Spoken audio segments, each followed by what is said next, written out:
එක දිගටම දවස් 4ක් පුරාවටම පහුගිය දිනවල පාන්දර 3 පමණ වනතුරු මේව තුනට රාජ්‍යයට ලබා දුන් ආධාර උපකාර වලින් අප ආශිර්වාද ප්‍රාර්ථනා කරනවා.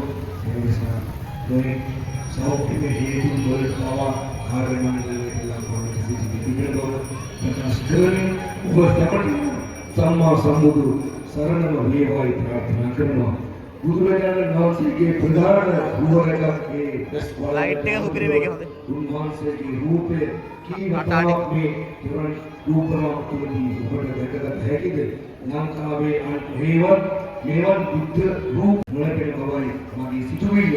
14 වතාවක් පමණ උදාහරණයක් ලෙස 9 වන කොටුව, 8 වන කොටුව, 11 වන කොටුව, 13 වන කොටුව, දෙවන කොටුව ආදී වශයෙන් නොයෙක් කොටු වලදී මේ රූපරාම වලදී ඔබට ගෞතම බුදුරජාණන් වහන්සේගේ රූපරාම දක්නට ලැබෙනවා.